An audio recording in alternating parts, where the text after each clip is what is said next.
Hello everyone, good morning, good afternoon, good evening, depending upon when you're watching this video lecture. In the earlier session related to the income from house property, we discussed about what is the unique nature of this head of income from house property, and what is the charging section 22 telling us about when income is chargeable under this head of income. There should be a house property which should be a building or a land appurtenant thereto, and the SSC should be owner of that property, of course with some exceptions. And what is taxable is the annual value of the property. So that is section 22, the charging section of this head. And we have discussed some special circumstances, like what if there is composite rent, what if the SSC is a person who is engaged in the business of letting out the house properties, then it is not subject to section 22. What if the SSC uses his own house property for his own business or profession, then also it is not covered under this head of income. But if an SSC is holding the property as a stock in trade, then definitely it is covered under this head. If that property which is held as a stock in trade is not sold, it is still with the developer or seller for a period of 2 years from the end of the financial year in which the property got completed and a certificate of completion of property has been obtained from competent authorities. Up to that time, nothing is taxable. After that, the annual value of such properties shall become taxable under this head of income. That is a peculiar scenario, but still that's what the law says. So these types of basic aspects related to this head of income we discussed in the previous session. Now let us enter into the most crucial point in this head of income. I would say the crux of this entire head of income lies here. That is computation of annual value of the house property. How to calculate annual value has been defined and specified in section 23. First of all, at a broader level, what we are first supposed to do is, first we have to determine the gross annual value. Then from that you have to deduct any municipal taxes, you can call them local taxes, paid is important here, paid by the owner, naturally the SSC, during the previous year shall be allowed as a deduction, being a natural normal expenditure. Then what is arrived at is called as net annual value. Of course, there are only two deductions from net annual value. Now the topic has come, we can understand that. 24A and 24B. Both of them we know, both of them we may not know. At least 24A we know already, that is nothing but the 30% standard deduction from the net annual value. 24B will be different, that is related to the interest on capital or money that is borrowed for the purpose of construction or purchase of the house property. That is also a genuine expenditure, so that will be allowed as deduction. If we deduct that also, what we get is called as income from house property. That's all. This entire head is only this, nothing else. No more big, too much lengthy provisions. Simple calculation, but of course, yes, we will have different situations, but whichever the situation may be, the calculation is still the same. Like, first we should find out gross annual value. From that we have to deduct the municipal taxes paid by the SSC. Important word there is paid. What automatically it means? If municipal taxes are not paid, they are not allowed as deduction. That means these are allowed as deduction only on cash basis, but not on accrual basis.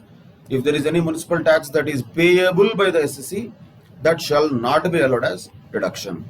If it is paid really, then only it is allowed as deduction. That only paid by whom? paid by owner, the SSE. What does that mean? If, for example, the municipal taxes are paid by the tenant, then the owner cannot claim deduction here.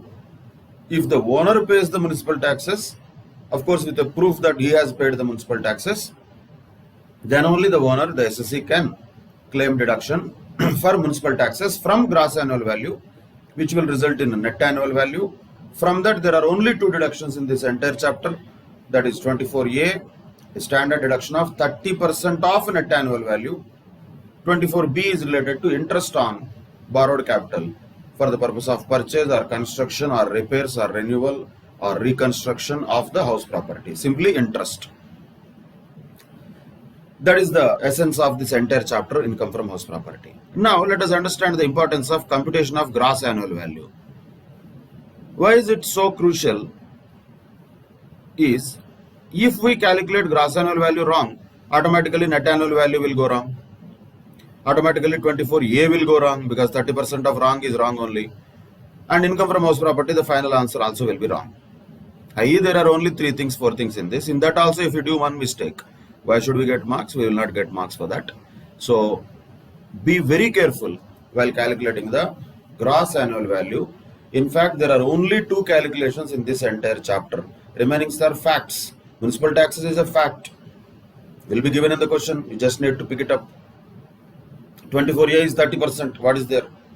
30% of net annual value. There is nothing much to calculate on that. It's simple.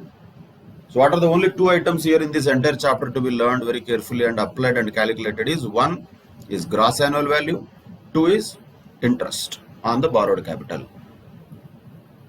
For example, if you did everything correctly but wrong calculation of interest on borrowed capital, you will lose the marks only for that mistake. But imagine if you did mistake in the gross annual value itself, then definitely it would not be fair to expect marks also, because entire answer is wrong. So be very careful while calculating gross annual value, the most important aspect of this chapter. This chapter gives us 5 marks just like that. It is ready to give us. Only point is, are we ready to take it, or are we entering into a comfort zone that this is a small chapter, this is easy chapter, we'll make judgments out of this chapter and then finally end up losing those marks. That is the attitude we have to decide. I suggest always, if there is any chapter that is tough, we fight it. If there is any chapter or topic which is easy, we nail it. Means absolutely we should get full marks out of this question, whichever question comes from this chapter. We should become so thorough and perfect in that. Okay. 1 mark also should not be lost here. Why should it be lost? It should not be lost. Because we are only saying it is easy and all. Then why should we lose marks? It doesn't make sense. So we have to get full marks for whatever the number of marks the questions might be asked from this chapter. Minimum 5 marks though, definitely guaranteed. But in order to get that, we need to calculate the annual value of the property correctly. First, gross annual value, deduct municipal taxes paid, then what we get is called net annual value. But that will come later. First, we should find out gross annual value. Gross annual value, how to find out? That depends upon different types of properties. So this is where the situations will come. Let us take the first scenario, where the property is let out throughout the previous year. Property is let out throughout the previous year. Let out means rented out. You might have seen the board to let. So a lot of times those people who are putting that board themselves don't know what does that let mean. To let, that's all. To let board we call it. To let means ready to be let. Like that, a lot of times we see the buildings for rent or lease. I don't know what is the difference between them. As far as they are concerned, they think rent means a short-term contract, lease means a long-term contract. That is their understanding. So they'll put this banner outside the buildings, mostly the commercial buildings you would have seen on the main roads. Rent or lease. Just ask them, if at all, what is the difference between rent or lease? They don't know that. They will only say rent means only for lesser number of period. Lease means longer period. Are we classifying them like that here? No, all are same. Just people use different names for that. When we say here let out means rented out. Short term, long term doesn't matter, because anyway our subject matter is not the entire lease period. Our subject matter is always 1 year, that is our previous year. And in that previous year, if the property is let out throughout the previous year, then how the gross annual value should be calculated? Look at the steps very carefully. First of all, gross annual value will be the higher of these two things. One is expected rent, second one is actual rent received or receivable during the year. Then naturally the question comes, what is expected rent? Expected rent is once again having some more steps to be calculated. What is expected rent? That is given in these steps. Expected rent is higher of fair rent and municipal value, but restricted to standard rent. So municipal value or fair rent, whichever is higher, but restricted to standard rent, means that cannot be more than standard rent. For example, just for understanding, if let us say higher of fair value and municipal valuation, or fair rent and municipal valuation, higher of these two, if it is X, let us say, then expected rent will be equal to standard rent if X is greater than standard rent. On the other side, if X is less than standard rent, expected rent is equal to X only. Rather than having all these things, we can just simply understand step-by-step process. First step, let us say, take fair rent. Okay. Second step, let us say, take municipal value. And out of these two, whichever is higher shall be taken as expected rent. But that is not completely expected rent. You have to also compare that with standard rent. And higher of these two and then lower of these two will be taken as expected rent. That is expected rent simply. So fair rent and municipal value, whichever is higher, that amount under standard rent, whichever is lower. That's it. That means in any case, the expected rent here cannot exceed the standard rent, but it can be lower than the standard rent, no problem. In case where the standard rent is more than the higher value of municipal valuation and fair rent, that is not a problem. But expected rent cannot be more than standard rent.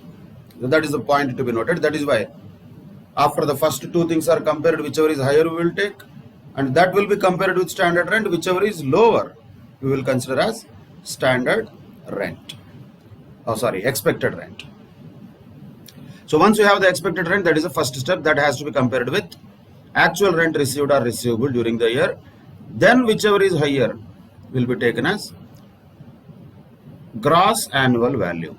So these are the steps to be considered, and these steps can be simply understood also with the help of a normal flow chart. So this can be the easier way of understanding and applying it. Step 1 is comparing fair rent with municipal value. Step 2 is comparing step 1 value with the standard rent. Of course, in the step 1, compare fair rent with municipal value, whichever is higher has to be taken. That should be compared with standard rent. Then whichever is lower has to be compared with, whichever is lower is taken as expected rent, and that should be compared with the actual rent received or receivable. That is a basic calculation for income from house property, that is gross annual value of any house property to be calculated. So in a nutshell, once again, we have to compare fair rent and municipal valuation, and as a step 1 we have to take whichever is higher. That has to be compared with standard rent. whichever is lower has to be taken out of that. And what we get out of that is called as expected rent. Then we have to compare that expected rent with actual rent received or receivable. In these two, whichever is higher will be considered as gross annual value. That's all. Now naturally the question comes, what is this fair rent and municipal valuation and all? What is municipal value? We don't have to worry about it. It will be given in the question. But it is basically the value determined by the municipal authorities for the purpose of levying municipal taxes. Usually municipal taxes, let us say, just for example, 8%. They will say 8% on what? On some value will be there, right? That value is municipal valuation. And municipalities will have that. The local authorities will have that. Whoever that local authority may be, that valuation is called as municipal valuation. Then fair rent means what? Fair rent means the rent which a similar property in the same locality would fetch. Once again, how do we know that? Are we going to roam around that area and find out what is the rent in this property, in this locality and all? Not possible. So naturally that will be given in the question. Practically also it is not easy to find out fair rent. It is just some imaginary amount. Whatever it is, we don't have to worry about the practicality of it. It will be given in the question means we have to take that as if it is the rent of a similar property in the same locality that might fetch. That is called fair rent. So fair rent and municipal valuation, whichever is higher has to be first taken. And that higher amount has to be compared with standard rent. And whichever is lower has to be called as expected rent. Then what is standard rent? Standard rent is the rent that is fixed by the Rent Control Act. Once again, are we going to fix that? No. It is already there. So all this data is already there. Our great job is only to just compare them step by step, take whichever is higher, whichever is lower, whichever is higher. Done. 3 steps. Whichever is lower, whichever is higher, whichever is lower, and whichever is higher. First one, whichever is higher of what? Higher of these two. That is fair rent and municipal value. Then step 2 is what? Finding out expected rent. Comparing the step 1 with standard rent, and whichever is lower will be taken as expected rent. That will be compared with ARR, that is actual rent received or receivable, and then whichever is higher will be called as gross annual value. Of course, if any municipal taxes are paid by the owner, they will be deducted from the gross annual value to find out net annual value, as we already discussed. Let us look at an example here to understand the computation of gross annual value. Generally, these are only for practice, but very important to identify how to find out gross annual value of the properties. Some SSC Jayashree owns 5 houses in Chennai. All are let out, and we are supposed to find out the gross annual value. Let us take one by one. House number 1 first. Okay, house number 1. Municipal value is 80,000. Fair rent is 90,000. So which one we have to consider? We have to take whichever is higher. That means 90,000. Or let us just round it here. That is easy. So whichever is higher in these two, 90,000 is higher in these two. That has to be compared with standard rent. Or sir, there is no standard rent. Okay, not there, not there. What we can do? So that step is not valid. Now what is expected rent? Expected rent is 90,000. Why expected rent is 90,000? Because already the higher of municipal valuation and fair rent is 90,000. Since there is no standard rent, 90,000 itself is expected rent. That should be compared with actual rent received or receivable. Whichever is higher has to be taken. Once again, whichever is higher, 90,000 only is higher. So what is the gross annual value of this property? 90,000. Then house number 2. Once again, municipal value and fair rent, whichever is higher. So 60,000 is higher. That should be compared with standard rent, whichever is lower. 60,000 itself is lower. So that stays good. But actual rent received or receivable is 72,000, which is higher than expected rent 60,000, which means what will be the gross annual value here? 72,000. What about house 3? Municipal value, fair rent, both are same. That's okay. That's a piece. First step, whichever is higher, whichever you can take, because both are same anyway. 65,000. That 65,000 is compared with standard rent 58,000. Whichever is lower should be taken. So how much is expected rent now? 58,000. That should be compared with actual rent, and whichever is higher should be taken. Which is higher in this case? 60,000 is higher. So gross annual value is 60,000. Then house number 4, 24,000, 25,000, whichever is higher, 25,000. No standard rent, so 25,000 itself is expected rent. That should be compared with actual rent, whichever is higher. So actual rent is higher here. So once again 30,000 is the gross annual value. House number 5, 80,000, 75,000, whichever is higher. 80,000, 78,000, whichever is lower. So expected rent is 78,000. Actual rent is 72,000, but that is lower. Whichever is higher out of 78 and 72, 78 is higher.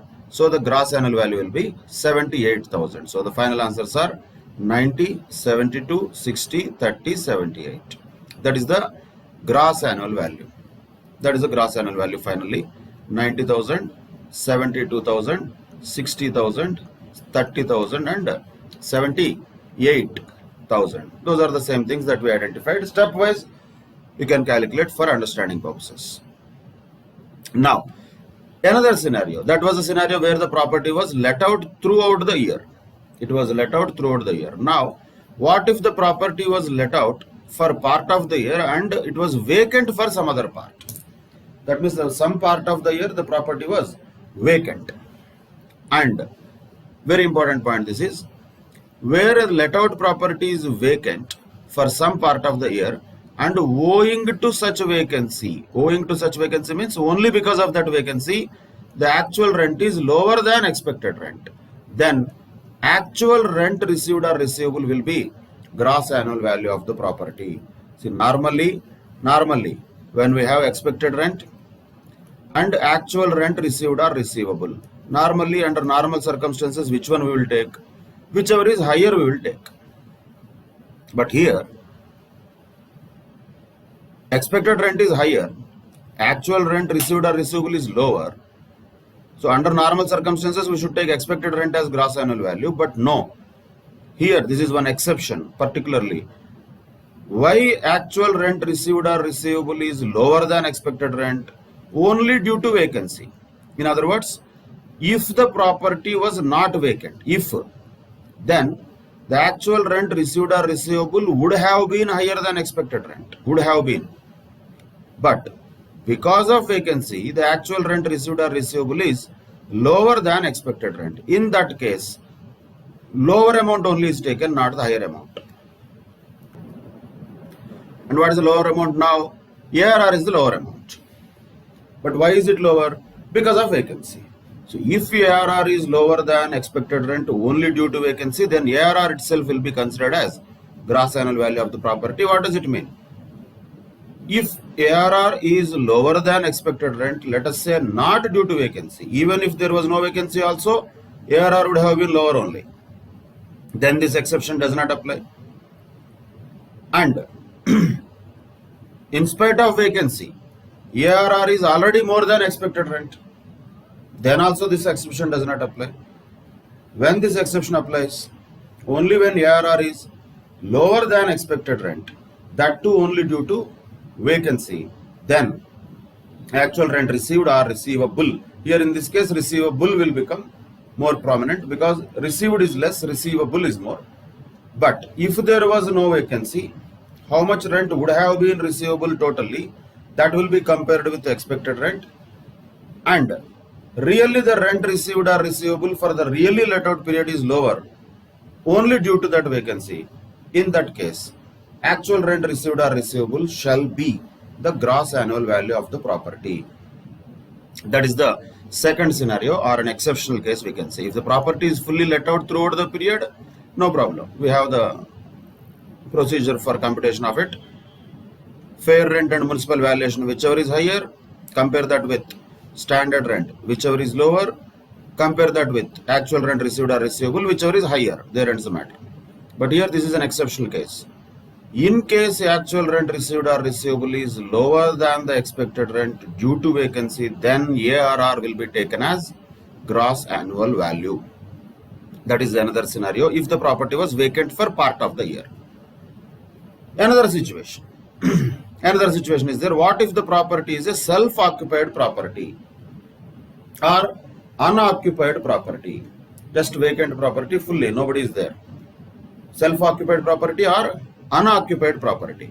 So if the property is self-occupied for own residence, lot of people will have this. They have property, but it is their own property. They are staying in their property for own residence. Why the word residence is highlighted? It should not be occupied for business. If it is occupied for business, we don't have the purview of this section 22 at all. This entire chapter itself is not valid for that condition. But here, when we are talking about computation of gross annual value for the purpose of income from house property, the property, if we call it self-occupied property, it should be occupied for own residence. Or it is unoccupied throughout the previous year. Then also it is okay, it is vacant, completely vacant. Not that partly vacant, partly let out. No. In case the property is either self-occupied or unoccupied throughout the previous year, then the annual value of such property is taken as nil, provided no other benefit is derived by the owner from such property. That is just a generic condition. What benefit else he will derive from that? Simply, what is the provision here? Self-occupied property or unoccupied property, annual value is nil. Annual value means which annual value? Net annual value is nil. Whenever the word annual value is used, that is net annual value. That is nil, zero, means no taxability, simply speaking. And in this case, we have to identify another point. What about municipal taxes and all? Useless, no? Because municipal taxes will be deducted from gross annual value to derive at net annual value. Already net annual value is zero. What is the point of municipal taxes? No more deduction. So that is a point to be noted in case of self-occupied property.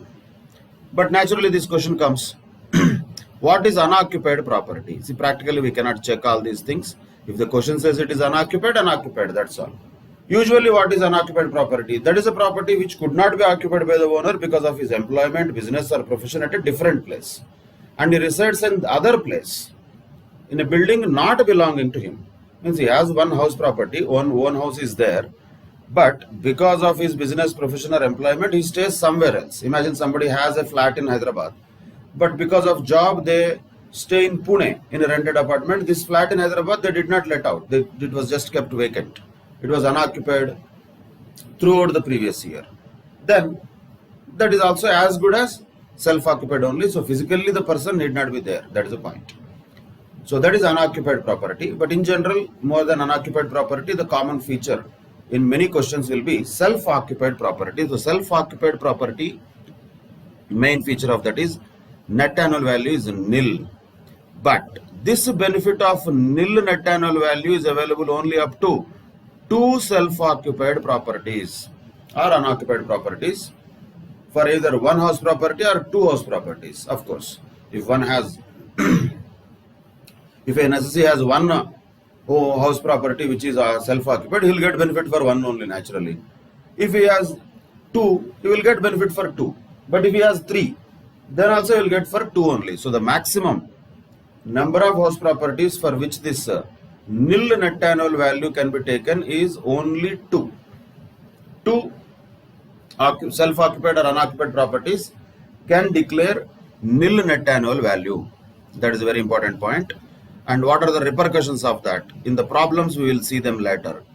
SSC will have, let us say, three properties.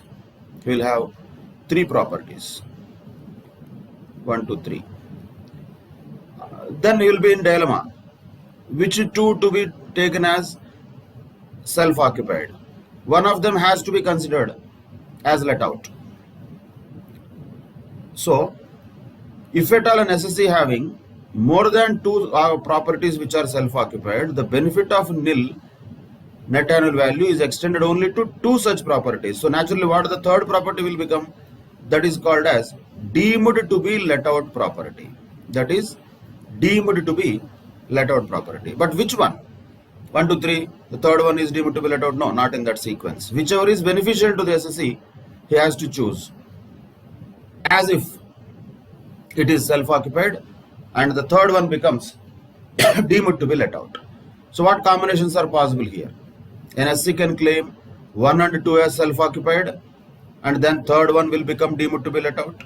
Or an SC can claim 2 and 3 as self-occupied, 1 can be taken as deemed to be let out. Or an SC can claim 1 and 3 as self-occupied, 2 can be taken as deemed to be let out. All possibilities are there. That is what our job is here. That is called our problem, which gives us marks in the exam. We have to decide and we have to advise the SSC if he has 3 properties, which 2 can be taken as self-occupied, so that the other is automatically becoming deemed to be let out. Okay, that is first point. And by the way, this benefit of nil annual value of up to 2 self-occupied properties is only available for individuals or HUF, not for others. So companies and all, they will not have this benefit of 2 self-occupied properties, nil NAV. They will not have that. So this benefit is available only to individuals and HUF. That is another condition we can say. Then all the points, like as we already discussed, municipal taxes. Will there be any further deduction? No. No further deduction of municipal taxes will be there. Common sense. Why? Because municipal taxes will be relevant if you have to deduct them from gross annual value to arrive at net annual value. Already when net annual value is 0, there is no relevance of municipal taxes. That is why no deduction for municipal taxes can be claimed for such properties. So what are the cases we are talking about here? Different situations. First situation is the property is let out throughout the previous year. Standard calculation. What if the property is vacant for a particular portion of the year? Then we have to check whether ARR is more than expected rent or not. If it is already more than expected rent, we don't need to worry. Automatically it will become gross annual value. But if it is less than expected rent, then we have to ask, why is it less than expected rent? Is it because of vacancy? If it is because of vacancy, then ARR will become gross annual value. If it is not because of vacancy, then expected rent will become not gross annual value. Whichever is higher will become relevant once again. And the third case we are looking at is in case of a self-occupied property or unoccupied property, the net annual value shall be taken as nil. But this benefit is extended only to 2 self-occupied properties by individual or HUF. No deduction of municipal taxes will further be granted because already net annual value is 0. Then another scenario might come where house property is let out for part of the year and self-occupied for the part of other year. So some part of the year it was let out, some part of the year it was self-occupied. This is another scenario. Partly self-occupied, partly let out. Let us call this partly self-occupied, partly let out. Okay, that is fine. Things can happen like that. But partly self-occupied, partly let out on the basis of time. On the basis of time, not on the basis of space. That will come later. So this partly self-occupied, partly let out is on the basis of time. Means part of the year it was self-occupied, part of the year it was let out. Then what happens? Then we have to take as if it is let out only. So if a single unit of the property is self-occupied for part of the year and let out for the remaining part of the year, then expected rent for the whole year, entire year, shall be taken into account for determining the gross annual value. Of course, that expected rent will be compared with the actual rent for the let out period, because remaining period it was self-occupied anyway. Then whichever is higher shall be adopted. And of course there is a deduction of municipal taxes also. Sir, what is the difference here? Practically there is no difference. Simply speaking, when there is a property which is partly self-occupied and partly let out, it is as good as let out only. We cannot call that as self-occupied. When we say self-occupied, that should be self-occupied or unoccupied throughout the previous year. If it is part of the year self-occupied, part of the year let out, naturally it will be like any other let out property. There is no difference at all. But what difference only will come? The expected rent the whole year we have to take, not the year only in which it is let out. So fair rent, municipal valuation has to be taken for whole year. Compare it with whichever is higher has to be taken, and compare it with the standard rent, whole year has to be taken. then you get gross annual value. Municipal taxes can be claimed as deduction, yes, because it is as good as let out property. But main actual rent received or receivable while calculating the gross annual value will be lesser. Why? Because really the property is not let out for the entire year. But can we say that this is lesser because of vacancy? No, it is not because of vacancy, it is because of self-occupation. So it doesn't matter whether the property is self-occupied for part of the year and let out for remaining part of the year or let out for the entire year. Practically the first scenario and the fourth scenario are one and the same. There is no speciality in this scenario. If a property is self-occupied partly during the previous year and let out partly during the previous year, it is as good as let out only. Only difference will be actual rent received will be for a lesser period because it was not let out throughout the previous year. That's all. Gross annual value should be calculated for entire year. Municipal value can be claimed as deduction. All the other things remain constant, same as in the case of first scenario where the property is completely let out. Then there is another scenario where the property is deemed to be let out. See, once again, deemed to be let out is not something different from let out. First case, fifth case, first case, fourth case, all are same. Calculation is not different. Only situation is different. What is deemed to be let out? As we already discussed, if an SSE owns more than 2 properties for self-occupation, then any 2 properties only can be claimed as self-occupied. So all the remaining properties will be taken as deemed to be let out. So if he takes 2 properties as self-occupied, every other remaining property will be deemed to be let out. Can this option be changed every year? Yes, that is the choice of the SSE. Whichever is beneficial to the SSE, he can claim that property as self-occupied and remaining properties will become deemed to be let out. So 2 self-occupied, remaining all properties, how many ever SSE might be owning, those are all deemed to be let out. And how to calculate the gross annual value and income from house property? Nothing different. Nothing different because it is as good as let out only. So the expected rent itself is taken as gross annual value. Actual rent received or receivable question does not arise because the property itself was not let out. So gross annual value will be directly expected rent. Some steps are saved here. Municipal taxes can be deducted or not? Yes, they can be claimed as deduction because it is deemed to be let out. By now we should be knowing when we say deemed, it is as good as let out only. There is no difference between let out and deemed to be let out. So if you calculate in one way for a let out property, automatically the same thing is applicable for deemed to be let out properties also. That is another scenario. This scenario already we discussed. What if the property is held as a stock in trade? We discussed that already.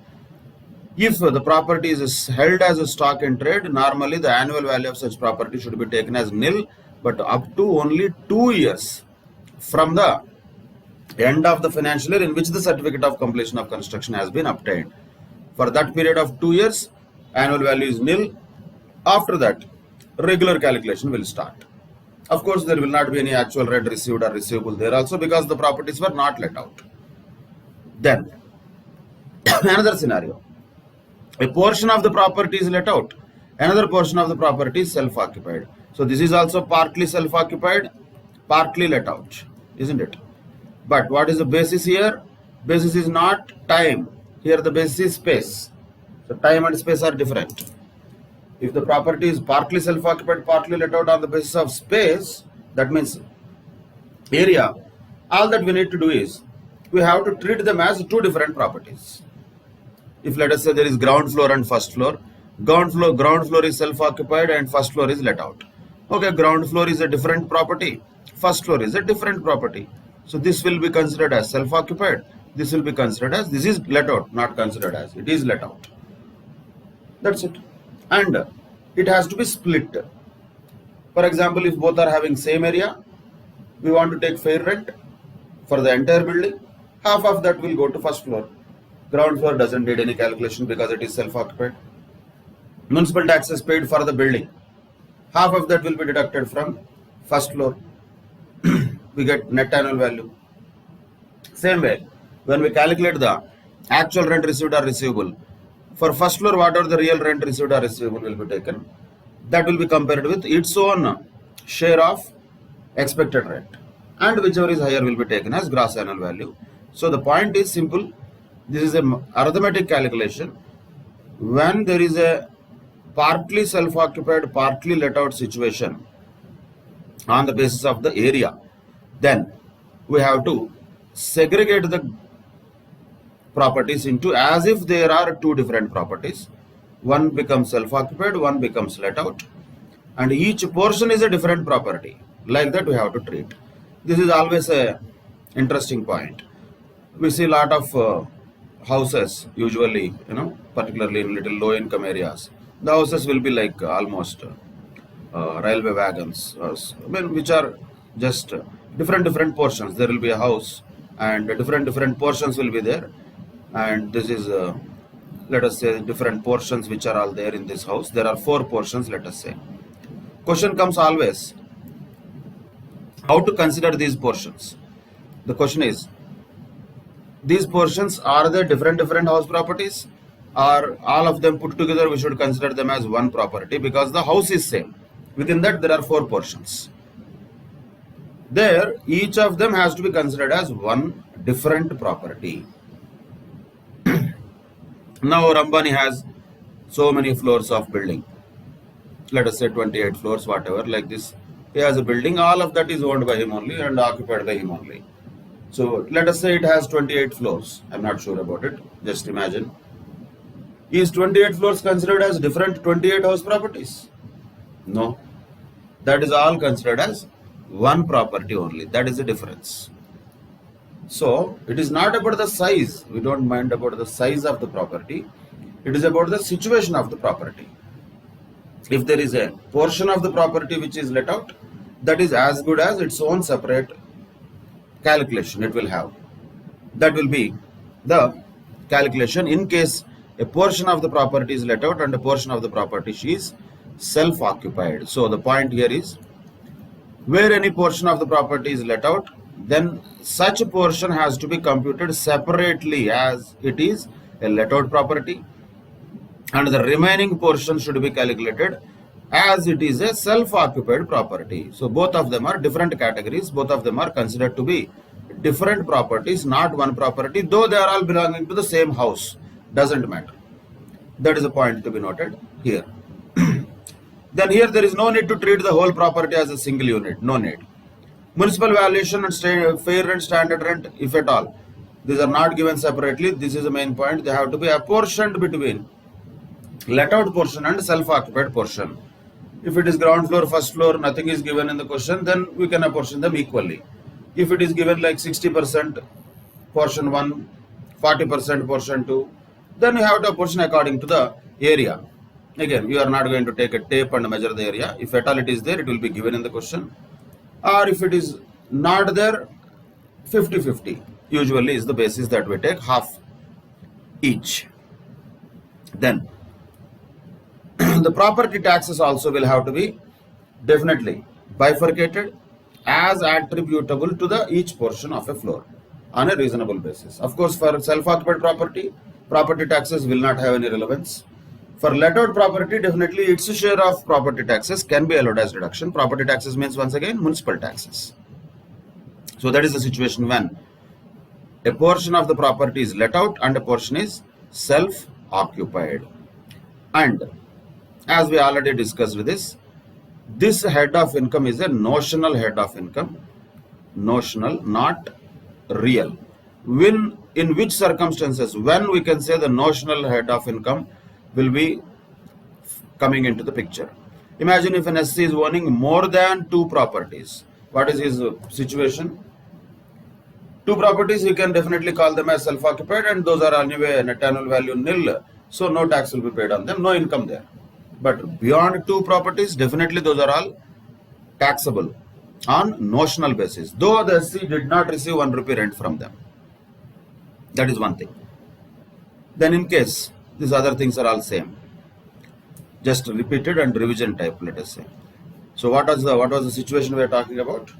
In case the let out property is let out throughout the previous year, then if expected rent exceeds the actual rent received or receivable, then expected rent is taken as gross annual value. But in case the lettered property is vacant for some part of the year and actual rent received or receivable is less than expected rent due to vacancy, then the actual rent will be taken as gross annual value. If it is not due to vacancy, then expected rent will be taken as gross annual value. And the other thing already as we know, if the property is held as stock in trade, up to 2 years from the end of the financial year in which the certificate of completion is obtained, no need of any income from house property computation, because net annual value in that case will be taken as nil. Of course, they can claim the interest as a deduction under 24B, that is a different story. But value, net annual value is nil in those cases. For self-occupied property also net annual value is nil. For the properties which are held as a stock in trade also, the net annual value will be nil. So that is the one. And after the 2 years, then expected rent itself will become gross annual value. Naturally, the developer is not getting 1 rupee money also. On one hand, he could not sell the building. On other hand, if the properties are vacant, he is not able to rent them out. He did not rent them out. They are vacant, lying idle. Still, whatever the expected rent from them will be notionally taxed after 2 years. Up to 2 years, nothing is taxed. That is about computation of gross annual value under different circumstances. Net annual value under certain circumstances like self-occupied property directly being taken as nil. Then there is one other deduction, a small deduction that can be claimed within the calculation of actual rent received or receivable, that is called unrealized rent. It is not a separate deduction in the calculation of income from house property, but in case there is any unrealized rent which could not be realized, which was not capable of being realized, a kind of bad debts. SC is the owner and tenant is not paying the rent. What if SC can do? SC received less rent. So in that case, we cannot take rent receivable.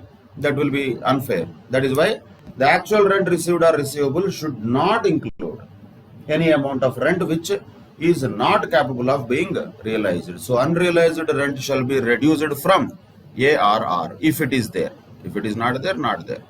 If there is any unrealized rent, it should not be included in ARR is the question. If it is already included on a receivable basis, you should reduce it. From that, then the remaining amount only will become ARR, that is actual rent received or receivable. And there are some conditions to claim this unrealized rent, if at all. That has to be reduced or not included in ARR. The tenancy should be bona fide. Who knows that? Genuine tenancy. Okay, we have to assume all these things. In reality, these are all assumed automatically. And the defaulting tenant should vacate the property, or steps should have been taken to compel him to vacate the property. And the defaulting tenant should not be in occupation of other property of the same SSE. Then the SC has taken all reasonable steps to institute the legal proceedings for the recovery of the unpaid rent, or satisfies the assessing officer that legal proceedings also will be useless because the tenant already is, let us say, bankrupt. Tenant is already insolvent. What we can collect from him rent? Nothing. So, in that case, no steps are taken. But once again, these are most impractical conditions to be checked. Even in reality, for us though, it is just impossible. All that we need to do is, if there is any unrealized rent, we have to assume that all conditions are satisfied. That's all. But rule 4, for example, can be asked as a theory question. For that purpose, you have to remember them. What are the conditions? Bona fide tenancy, it should be, and defaulting tenant should be either vacated, or steps should have been taken to make him vacate the property, and defaulting tenant should not occupy other property of the SSE, and SC should have reasonable steps to collect the rent, or he should convince the assessing officer that the steps will be useless. Then, municipal taxes, what happens to them? We know this already. This is allowed as a deduction from the gross annual value, subject to 2 conditions. That also we know. First of all, it should be borne by whom? The owner. Second is, it should be actually paid during the previous year. If these conditions are not satisfied, no deduction. If the municipal taxes are paid by the tenant, no deduction can be claimed by the SSE, who is the owner. Or on the other side, Municipal taxes are due but not paid, no deduction can be claimed. So they have to be paid also, that should be borne by the owner also. That is the two conditions. If satisfied, can be claimed as deduction from gross annual value, so that we arrive at net annual value. So that's what is just given as an explanation. Let us say if the municipal taxes are not paid during the previous year, no deduction shall be allowed. Same way, other side situation might happen. Let us say one SSE, a lot of people are there who will not pay municipal taxes for years together. For 5-6 years they did not pay. Suddenly he paid all the arrears of the municipal taxes of the past years. Can they be allowed as deduction? Yes, they can be, because they are allowed as deduction on payment basis. We don't care whether they are related to this year, they are related to past years, they are related to future years. Suddenly some SSE thought, some owner of the property thought, okay, let me pay some 5 lakhs rupees as municipal taxes for life. I mean, I don't want to pay every year. So he has paid in advance. Doesn't matter. Point is, municipal taxes have to be paid. That's it. Right? So the point here is, irrespective of the year where the liability to pay such tax arises, we don't worry about it. Simply the deduction for such taxes can be only allowed in the year of actual payment. That is a point here to be noted. And what if the property is situated outside India? There also there will be some taxes, whatever local authority that country might have. Are they deductible? Yes. I told you already. No difference between computation methodology when it comes to property situated in India and property situated outside India. No difference at all. Only thing is the amount would have been paid in some dollars or some other pounds or some other currency. Other than that, computation methodology is all the same. And as we know already, self-occupied and occupied properties, because already the net annual value is nil, deduction of municipal taxes is not allowable. Naturally, once it is already net annual value nil, where is the point of municipal taxes deduction for those people? No deduction. These are the very crucial points. Now let us look at illustration number 2. Rajesh, a British national, is resident and ordinarily resident in India, ROR, then only it will be taxable here in India. Though he is British national, doesn't matter. He is ROR. That is the first point we have to identify. Resident and ordinarily resident. Already his residential status is known. That matters a lot. Certainly. ROR. During the previous year, 1920, and he owns a house in London, which he has let out at £10,000 per month. But that is the rental value of that house. He rented it out. Really, he has let it out. Municipal taxes paid to the Municipal Corporation of London are 8,000. That is not per month. If nothing is mentioned, that is per annum naturally. Rent was £10,000 per month. The symbol is pound, like this. That is pound, British pound. And municipal taxes are £8,000 for the year during the previous year, 1920. The value of £1 in Indian rupee can be taken as 92.5. This has to be given in the question. You cannot find out the market value of pound, how much is it and all. Everything will be given in the question. So simply what we are supposed to calculate, Rajesh's net annual value of the property for the assessment year 2020-21. So first thing first, what we should find out is gross annual value. How much is the rent per month? £10,000. Multiply with 12 months, that is 1,20,000 pounds. Multiply with 92.5 rupees per pound. So the gross annual value itself is how much? 1 crore 11 lakhs, isn't it? That is the gross annual value, right? Deduct municipal taxes, converting into rupees, nothing else. 1 pound is 92.5, so converted the 10,000 into 12 into 92.5, 1 crore 11 lakhs is the gross annual value. Deduction is available for municipal taxes, yes. London also, Paris also, wherever it is, doesn't matter. Deduction is available. So 8,000 into 92.5, 7 lakhs 40,000 is the deduction that can be claimed by this person as municipal taxes deduction. So 1 crore 11 lakhs minus 7 lakh 40,000 will be how much? 1 crore 3 lakhs 60,000. That's it. That is a net annual value. If he asks for, let us say, income from house property, deduct 30% from that. Then you will get 72 lakhs 52,000. But that is not the question. The question asked only about net annual value. So the answer is 1 crore 3 lakhs 60,000. That's what we calculated for Rajesh, who is a British national but still ROR. That is about computation of income from house property, methodology, and as we know already, deductions under section 24 also. First deduction 24A is already known, there is nothing to discuss. What is that? 30% of net annual value can be allowed as deduction. That is 24A. Standard deduction, flat deduction. If you want to use the words flat deduction, that can be used, or just you can say deduction under section 24A. Usually the word standard deduction is more used for 16(1)A, that is under the head of salaries. Here we don't need to use that word to confuse. So let us say a flat deduction of 30% under 24A is available on net annual value. So it is a flat deduction directly. And if the annual value itself is nil, naturally there is no deduction. For example, if the SSC has a self-occupied property, what was net annual value? 0. If you want to calculate 30% of 0, that will be 0 only. That means no deduction. Same way in case of that person who has net annual value 0 because of holding the property as a stock in trade. Up to a period of 2 years, it is 0 net annual value. So then also 30% of 0 will be 0, which means in these two cases, there is no 24A deduction available. 24A is not available. Nobody said 24B is not available. 24B is still available. That is interest on borrowed capital.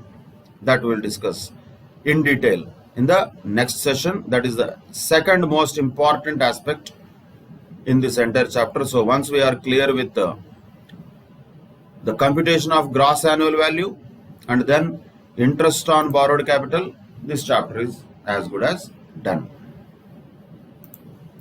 Why? Because majorly this chapter is all about two things, about computations. One is gross annual value computation, second one is interest on borrowed capital. Remaining things are just facts picked up from the question, like municipal taxes, 30%. Already 30% of anything we can calculate, not a big deal. So these areas have to be particularly focused and thoroughly remembered. These provisions related to computation of annual value is the most important aspect. That is all contained in the revision area of this particular chapter. That is how to calculate the gross annual value of the property. So just to quickly go through that once again. First, to find out fair rent and municipal value, which will be given in the question, and compare both of them, take whichever is higher, compare that with standard rent, then whichever is lower is considered as expected rent, then compare that expected rent with actual rent. What if the actual rent is already greater than expected rent? Automatically the actual rent itself is gross annual value. There is no problem. Straight away whichever is higher will be taken. But what if the actual rent is less than expected rent? Then we have to ask a question, why?